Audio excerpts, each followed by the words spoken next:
Hello students, ये BSc history की class चल रही है और इसमें हम आज पढ़ेंगे हाइड्रोजन पर। ठीक है, आप अभी तक जो हमारे नेक्स्ट क्लास हुई थी इसमें हमने क्या देखा था? हाइपर कॉन्जुगेशन देखा था। आज हमारा टॉपिक है हाइड्रोजन बंध। आप वैसे इसे 11th में पढ़ चुके होंगे हाइड्रोजन बंध को। छोटी क्लास में भी हाइड्रोजन बंध तो आ ही जाता है, लेकिन आज हम इसे दोबारा पढ़ते हैं। तो देखिए हाइड्रोजन बंध क्या होता है। तो हाइड्रोजन बंध की परिभाषा तो क्या है कि जब किसी अणु में दो विद्युत ऋणी परमाणु हाइड्रोजन द्वारा जुड़े हुए रहते हैं, उसमें एक बंध तो सहसंयोजक बंध और दूसरा बंध आकर्षण बंध होता है, इसे हम हाइड्रोजन बंध कहते हैं। ये तो परिभाषा, लेकिन इसे समझते हैं कैसे। माना कि हमारे पास में एक अणु है, H एक अणु है, ठीक है। उसमें एक A है, वे विषम परमाणु है और एक हाइड्रोजन परमाणु है, ठीक है। हाइड्रोजन बंध मतलब यहाँ हाइड्रोजन तो उपस्थित होगा ही, और हाइड्रोजन है वही जो बंध बनाने में काम आएगा, इसलिए इसको हाइड्रोजन बंध कहते हैं, ठीक है। आगे देखो, तो हमारे पास एक अणु है H अणु। इसमें जो A है उसकी इलेक्ट्रोनेगेटिविटी हाइड्रोजन से अधिक है, ठीक है। हमने ये लिख रखा है कि जो A की इलेक्ट्रोनेगेटिविटी है वो हाइड्रोजन से अधिक है। तो क्या होगा, ये सहसंयोजक बंध है, तो जिसकी विद्युत ऋणता ज्यादा होती है बंध के इलेक्ट्रॉन उधर ही शिफ्ट हो जाते हैं, तो ये एक ही तरफ आकर्षित होंगे। तो एक पर तो क्या आ जाएगा, आंशिक ऋणावेश, और हाइड्रोजन पे क्या आ जाएगा, आंशिक धनावेश, ठीक है। अगर माना अब यही अणु या तो इसी तरह के एक अणु से बंध बनाए या किसी दूसरे अणु से बंध बनाए, तो माना कि ये इसी तरह के एक अणु हो सकते हैं, असंख्य अणु होते हैं, तो इसी तरह का एक और अणु लिया, उसमें भी सेम होगा कि वही एक की इलेक्ट्रोनेगेटिविटी ज्यादा है, तो जो सहसंयोजक बंध है उसके इलेक्ट्रॉन कहाँ शिफ्ट हो जाएंगे, ए पर शिफ्ट हो जाएंगे। वहां भी ए पर ऋणावेश आ रहा हो और एच पर क्या आ रहा हो, धनावेश आ रहा हो। ये सेम प्रोसेस सब वो दोनों जगह हो रही है। तो जब ये दोनों अणु पास पास आते हैं तो क्या होता है, जो विपरीत आवेशित जो आयंस होते हैं उनके मध्य क्या होता है, आकर्षण होगा। जैसे इसका A माइनस है और यहाँ H प्लस है, तो दोनों विपरीत ध्रुवी आवेशों के मध्य आकर्षण होगा। और इस तरह का जो ये आकर्षण है, जिसे हमने डॉटेड लाइन द्वारा दर्शाया है, इसे क्या कहते हैं, हाइड्रोजन बंध कहते हैं। अब देखो, हमने कहा था, एक मिनट ये भी देखिए, अगर विषम परमाणु है ना, हमने लिया था सेम टाइप का अणु, माना कि कोई अलग अणु है Hb, ठीक है, उसमें भी वही इसका धनावेश है तो उसका ऋणावेश है, दोनों समूह के मध्य क्या होगी, आकर्षण बल होगा। तो इस तरह आकर्षण बल द्वारा ये बंध जाएंगे। तो देखिए यहाँ पर देखो, ये दो क्या है, ऋण विद्युतीय तत्व है। ऋण दो एक ही अणु के या दो भिन्न भिन्न अणु के ऋण विद्युतीय तत्वों का हाइड्रोजन के द्वारा बंधित रहते हैं, जिसमें एक बंध तो सहसंयोजक होता है और एक बंध आकर्षण होता है, जिसे हम डॉटेड लाइन द्वारा दर्शाते हैं। इसे क्या कहते हैं, हम हाइड्रोजन बंध कहते हैं। इसी तरह देखो, वहां तो सेम अणु थे, यहाँ डिफरेंट अणु है, लेकिन यहाँ पर भी जो ये हाइड्रोजन बंध बना हुआ है वो किसके मध्य बना हुआ है, दो मोर इलेक्ट्रोनेगेटिविटी एटम के मध्य, ठीक है। तो दो अधिक ऋण विद्युतीय तत्वों के मध्य हाइड्रोजन के कारण बना हुआ बंध ही क्या कहलाता है, हाइड्रोजन बंध कहलाता है। जिसमें एक बंध तो क्या होता है, सहसंयोजक होता है, जबकि जो दूसरा बंध सिर्फ आकर्षण बल जो होता है उसे हम क्या कहते हैं, हाइड्रोजन बंध कहते हैं। तो ये जरूरी है यहाँ पर कि क्या होगा, ये दोनों, ये जो हाइड्रोजन होगा ये कहाँ आएगा, दो मोर इलेक्ट्रोनेगेटिव एटम के मध्य आएगा। तो देखो, एक तरफ तो ये या तो फ्लोरीन से या ऑक्सीजन से या नाइट्रोजन से ये सीधा जुड़ा हुआ होना चाहिए। कैसे, माना हो सकता है कि ये HF हो, माना ये हो सकता है HO हो। इस तरह का एक बंध तो ये होना चाहिए, ये डायरेक्ट जुड़ा होना चाहिए। और फिर ये जो हाइड्रोजन है ये किससे जुड़ा हो सकता है, ये फ्लोरीन से जुड़ा हो सकता है, ये ऑक्सीजन से जुड़ा हो, और हो सकता है ये नाइट्रोजन से जुड़ा हो सकता है ये क्लोरीन से जुड़ा हो,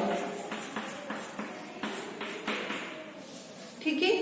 क्या ये फ्लोरीन ऑक्सीजन नाइट्रोजन के कैसे है, मोर इलेक्ट्रोनेगेटिव एटम है, तो डायरेक्ट इनसे हाइड्रोजन बंध जुड़ा हो सहसंयोजक बंध के द्वारा, और इधर फिर फ्लोरीन ऑक्सीजन नाइट्रोजन या क्लोरीन ऐसे मोर इलेक्ट्रोनेगेटिव एटम के साथ में ये आकर्षण बल द्वारा बंधा होता है, जिसे हम हाइड्रोजन बंध कहते हैं, ठीक है।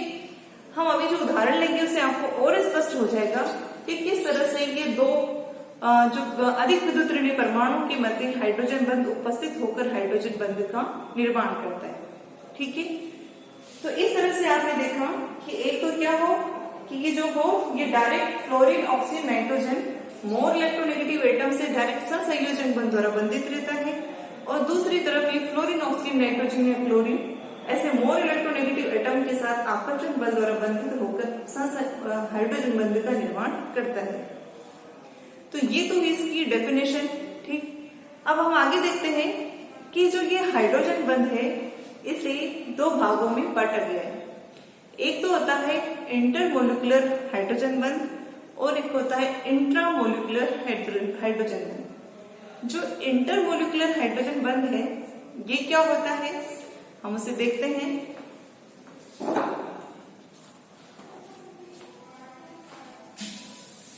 डेफिनेशन तो क्लियर हो गई अपनी कि जो ये हाइड्रोजन बंध होगा, ये हाइड्रोजन जो एटम होगा उसके द्वारा दो ऋण विद्युतीय तत्व आपस में जुड़े हुए रहते हैं, जिनमें से एक सहसंयोजक बंध और एक क्या होता है आकर्षण बंध होता है, जिसे हम हाइड्रोजन बंध कहते हैं।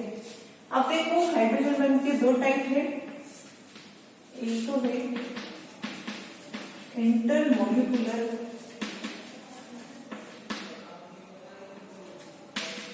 हाइड्रोजन बॉन्ड और एक है इंट्रा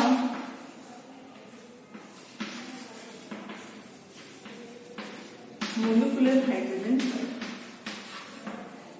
जो इंटरमोलिकुलर हाइड्रोजन बंध है वो तो एक ही प्रकार के अलग अलग अणुओं के मध्य पाया जाता है। ठीक है, किसके मध्य पाया जाता है, अलग अलग अणु के मोर इलेक्ट्रोनेगेटिव एटम के मध्य पाया जाता है। जबकि जो इंट्रामोलिकुलर हाइड्रोजन बंध है ये एक ही अणु में, ठीक है, ये एक ही अणु में मोर इलेक्ट्रोनेगेटिव एटम के मध्य पाया जाता है।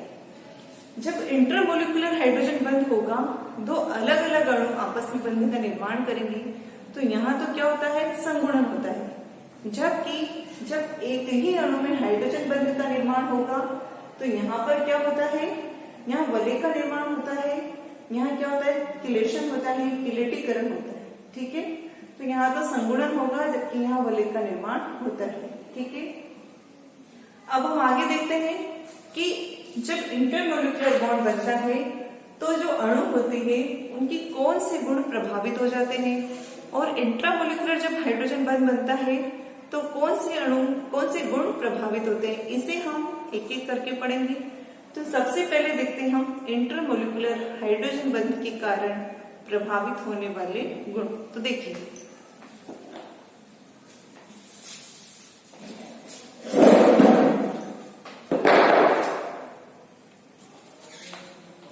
पहले हम इस बंध के कुछ उदाहरण देखते हैं। जैसे हमारा ये है H2O अणु,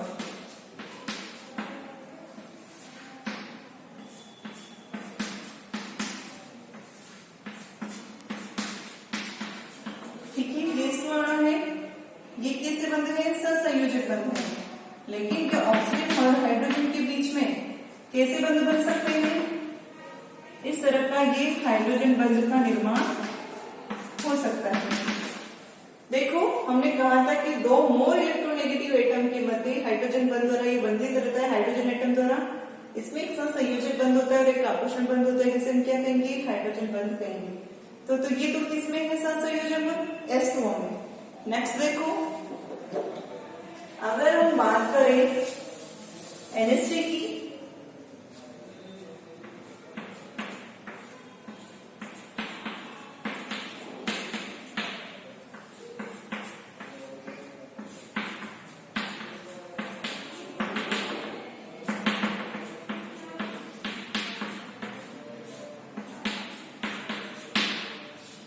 देखो ये NH3 अणु है, NH3 अणु में भी ये nitrogen nitrogen more electronegative atom के मध्य ये हाइड्रोजन है और ये क्या बना हुआ है, यहाँ पर हाइड्रोजन बंध बना हुआ है। तो NH3 में भी हाइड्रोजन बंध उपस्थित होता है। अभी हमने कहा था कि इसमें फ्लोरीन ऑक्सीजन नाइट्रोजन ये क्या होंगे डायरेक्ट जुड़े हुए होंगे। आपने अभी तक ऑक्सीजन वाला उदाहरण देखा और नाइट्रोजन वाला उदाहरण देखा। अब हम देखते हैं फ्लोरीन वाला उदाहरण।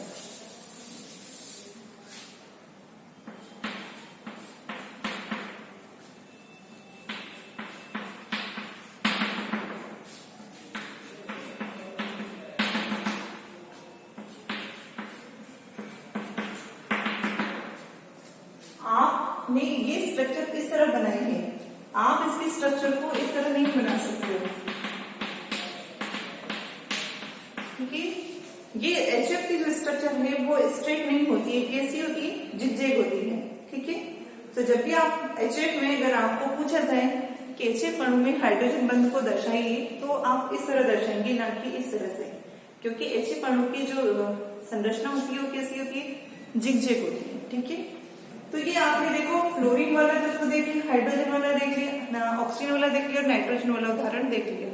आपने 3 उदाहरण देख लिए हैं कि किस तरह से ये तीनों जो कि अधिक विद्युत ऋणी परमाणु हैं, इनसे हाइड्रोजन जुड़ा होता है सहसंयोजक बंध के द्वारा, और दूसरे इलेक्ट्रोनेगेटिविटी एटम से हाइड्रोजन बंध का निर्माण करता है।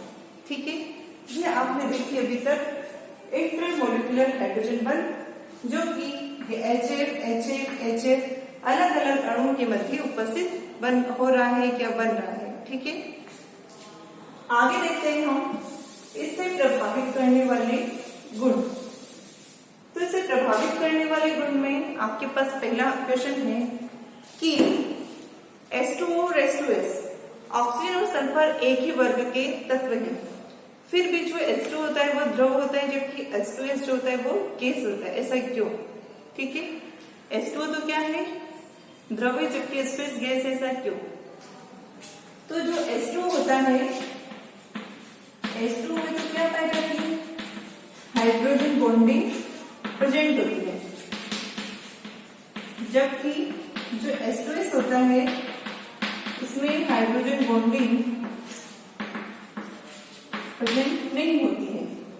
इसमें हाइड्रोजन बॉन्डिंग प्रेजेंट होती है, इसलिए जल के अणु क्या हो जाते हैं, संगुणित हो जाते हैं। जब संगुणित हो जाएंगे तो क्या आ जाएंगी, पास पास आ जाते हैं, और जब पास पास आ जाते हैं तो कैसी फॉर्म में आ जाते हैं, द्रव फॉर्म में आते हैं। यहाँ हाइड्रोजन बॉन्डिंग एब्सेंट होती है, तो ये कैसे होते हैं, दूर दूर होते हैं। जब दूर दूर होते हैं तो कौन सी भौतिक अवस्था में पाए जाते हैं, गैसीय भौतिक अवस्था में पाए जाते हैं। ठीक है, आपने देखा कि H2 में तो हाइड्रोजन बॉन्डिंग प्रेजेंट होती है, जबकि H2S में नहीं होती है। ठीक है, इसलिए जल के अणु संगुणित हो जाते हैं और द्रव फॉर्म में पाए जाते हैं, और यह हाइड्रोजन बॉन्डिंग नहीं होने के कारण दूर दूर होते हैं और कैसी अवस्था में होते हैं, गैसीय अवस्था में होते हैं। ये तो देखा आपने क्वेश्चन है H2 और H2S में दोनों में भौतिक अवस्थाओं में अंतर क्यों होता है। नेक्स्ट क्वेश्चन देखते हैं हम कि और इससे क्या प्रभावित होता है। तो देखिए, अगर हम बात करें एसिटिक अम्ल की, ठीक है, किसकी बात करें, एसिटिक अम्ल की, ये हमारी दूसरी एप्लीकेशन है इसकी। अगर हम ये एसिटिक अम्ल है इसकी बात करें तो इसका जो अणुभार होता है वो होता है 7। ठीक है, आप काउंट करोगे तो इसका अणुभार आता है 7, लेकिन जब इसको प्रायोगिक तौर पर इसका अणुभार ज्ञात करते हैं तो हमें मिलता है 120। ऐसा कैसे हुआ? तो होता क्या है कि ये है आपके पास में एसिटिक अम्ल,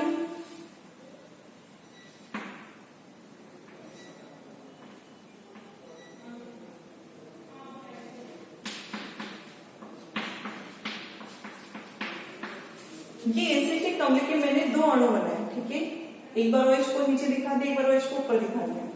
तो इसका ये हाइड्रोजन देखो, ये इधर ऑक्सीजन से जुड़ा हुआ है और ये इधर भी इसके मोर इलेक्ट्रोनेगेटिव एटम ऑक्सीजन है, तो इसमें ये आकर्षण बल पाया जाएगा। इसी तरह यहाँ पर भी आकर्षण बंध द्वारा बंधित हो जाएगा। तो देखो यहाँ पर 2 हाइड्रोजन बंध बन रहे हैं, जिससे क्या हो रहा है कि द्विलक का निर्माण कर लेता है, और इस तरह द्विलक के निर्माण करने के कारण जिसका अणुभार है वो 60 की जगह क्या आता है, 120 आता है। तो आपसे पूछा जाए कि एसिटिक अम्ल का अणुभार प्रायोगिक रूप से 120 प्राप्त होता है जबकि 60 होना चाहिए, ऐसा क्यों? तो क्या है कि ये इंटरमोलिकुलर हाइड्रोजन बंध उपस्थित होने के कारण ये द्विलक का निर्माण कर लेता है, इसलिए इसका अणुभार भी दुगना, जो कि 60 की जगह 120 पाया जाता है। ठीक है, ये आपके इस क्वेश्चन का आंसर होगा।